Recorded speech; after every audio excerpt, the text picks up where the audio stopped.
Let's get into it, baby.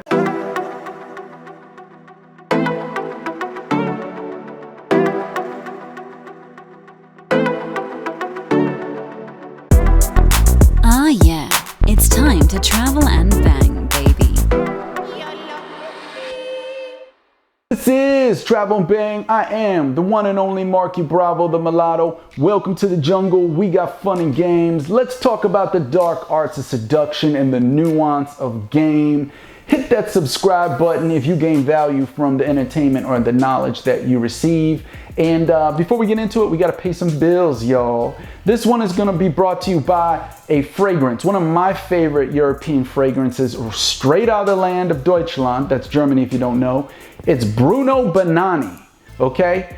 If you don't smell right, she's not going to act right. Bruno Banani gets you the punani. Check them out. I'll leave a link below so you can check them out. Okay, so let's get to it.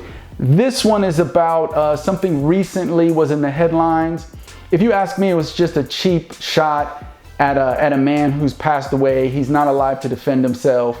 You know, another somebody trying to get attention in the media because our time in the spotlight is done. But one of Hugh Hefner, the CEO and founder of Playboy magazine, one of his Playmate bunnies had said that having sex with Hugh Hefner was gross. She found it to be gross and basically like a chore. You know, it wasn't something she enjoyed, okay? And let out all these weird, I think they even said, you know, he wanted all these girls to call him daddy during sex and blah, blah, blah, blah, blah. So we need to talk, I really think we need to talk about this because there's a lot of young men out there. They have different viewpoints. And I want to dissect the viewpoints of does financial success make women's pussy wet? Does it make them more sexually aroused over you? Okay, it's a dichotomy, okay, because it gets really convoluted because you see these different things that are going on. And so can money buy attraction from women?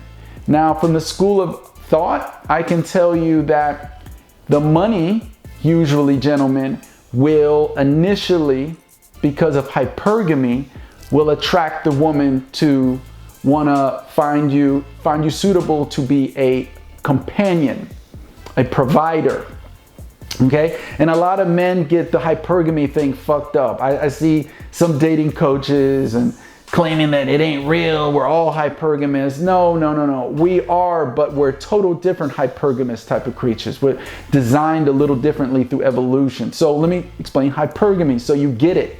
If a little revision for those that haven't heard it in a while. So basically, a woman will only get into a relationship across the board and up. You understand? A woman who's a hairdresser will fuck the janitor, but she's not going to marry the janitor, okay? Now, whereas you see this a lot, you see a lawyer or a doctor or a multimillionaire will fuck the hairdresser, the salon girl, right? And he will turn around if he finds her suitable, you know, maybe she's good in bed, maybe she rocks his socks off, right? He will marry the hairdresser.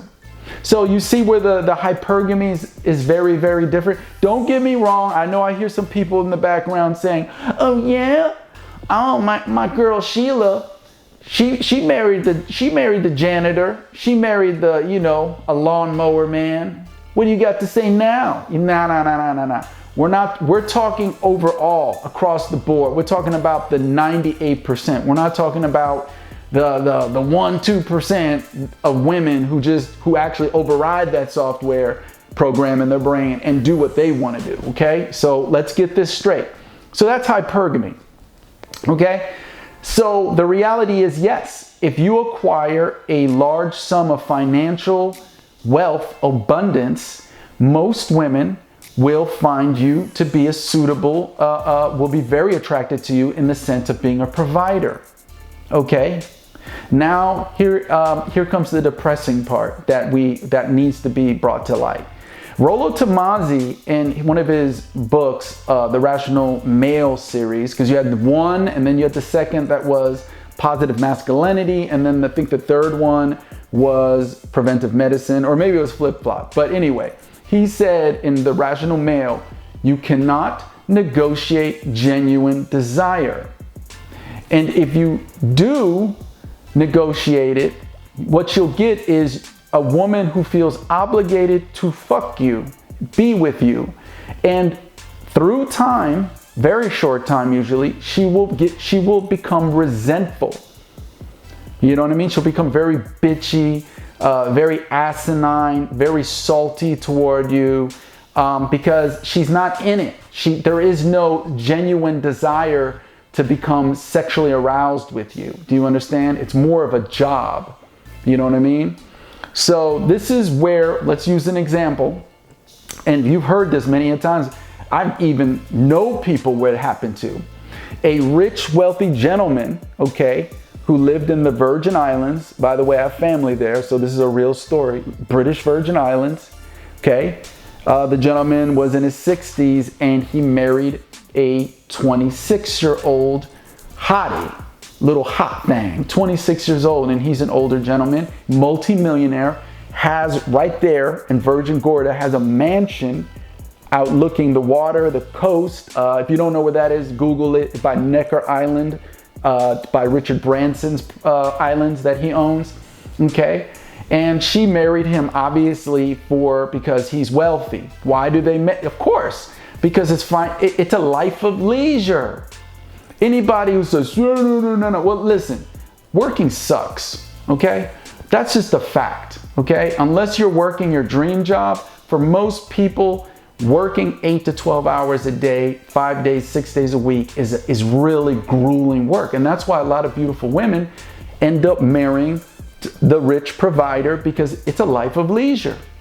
They could wake up every day drinking, just chilling by the pool, going shopping, hanging out, enjoying life to the fullest, right? So they find, driving Mercedes or Porsche, you know what I mean? So of course those women look at this like, hey, it's a good deal. You know what I mean? But here's the raw reality about it, what goes on behind the curtain. Those women, or that woman especially, would have to drink lots of wine in the evening because she knew her older hubby would want to fuck before they go to sleep. So she drank a lot of wine and even washed it down with a Vicodin, okay? That's a muscle relaxer painkiller type of pill.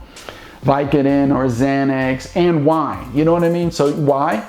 To basically take her inhibitions away. So she's basically fucked up, tore up to the floor up, and she's not really cognizant of the fact that she's having sexual intercourse. She's allowing a man to have sexual intercourse with her, right?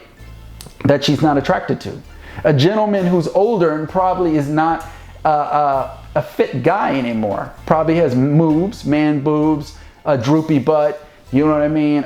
Gray chest hair, let's be honest. And to a 26-year-old woman, most women, it's not gonna turn them on. And a wrinkly dick, maybe. We're talking about worst case scenario. But so that's what happens, right? Just to get through the sex, they do that.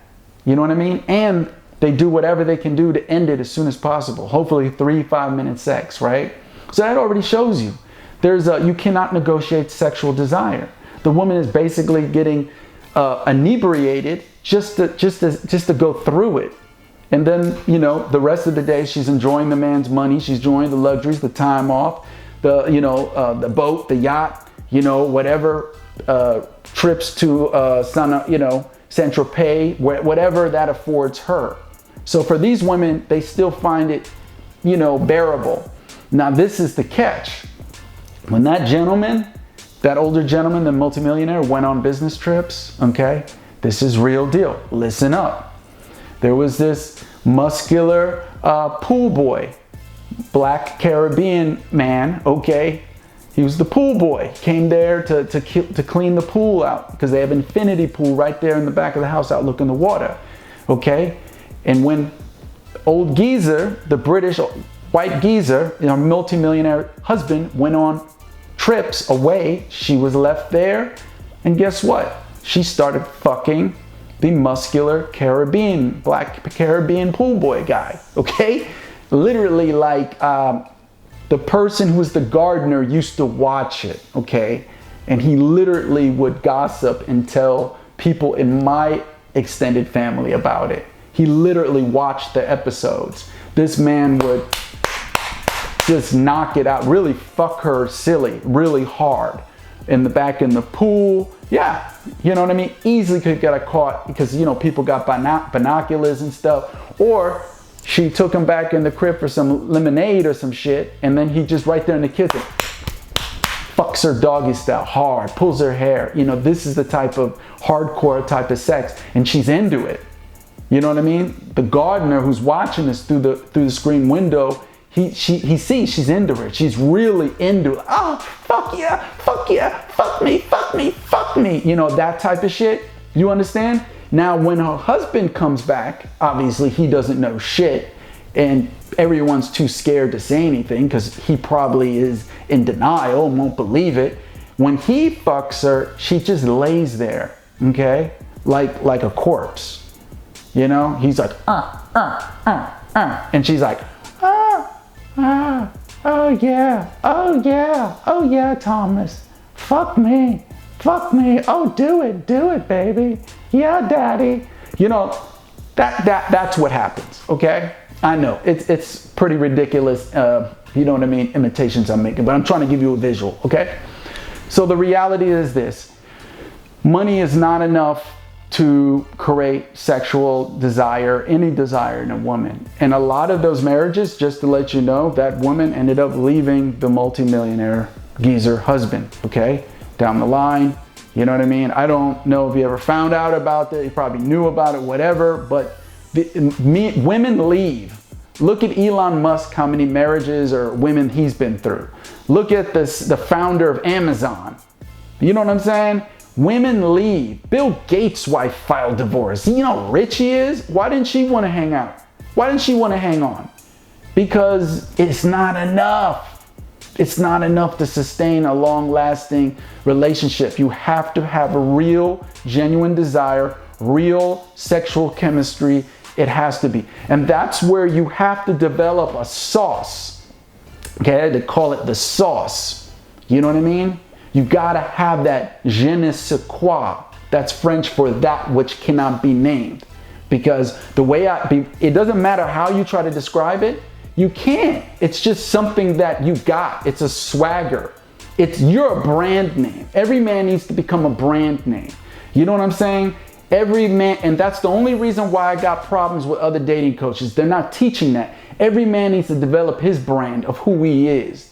You know what I mean? You got to represent yourself. Like, this dude is Nike. This guy, he's Gucci. This guy over here is Armani. This guy, you know, you understand? FUBU. I'm using that, you know, fashion brand labels, but you know what I'm saying? Like, you got to create your own brand of who you are. If you imitate another brand, which is okay in the beginning, the evolution of mimicking works. Okay? This is where we talked about an alter ego, pretending you're someone else. Don't get me wrong, it does work. I do tell this to the newbies. But after a while, you gotta take off the training wheels off the motherfucking, you know, bike, and you need to ride that motherfucker. And you need to develop your own swagger, charismatic, flow, the ability to banter, and find your strength, okay?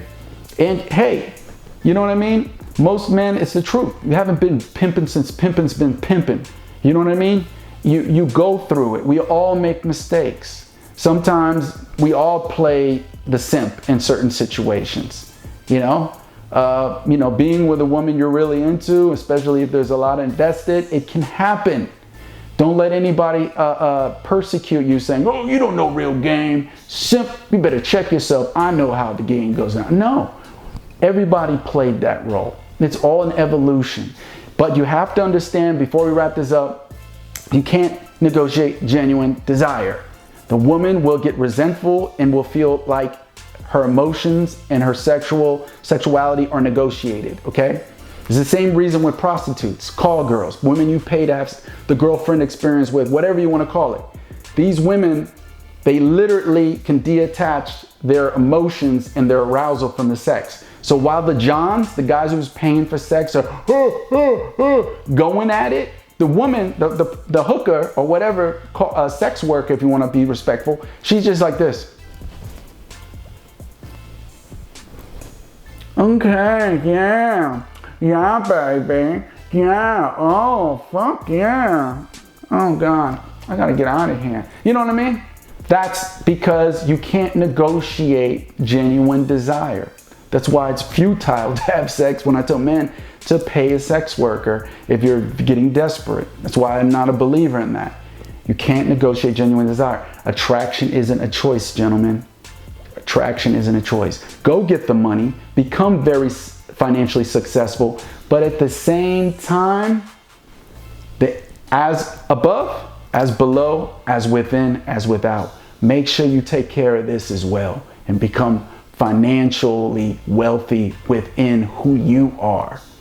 Develop what you need to develop. Life's a journey, not a destination. I know it's a cliche. This has been a travel and a banger. Till next time, asombroso!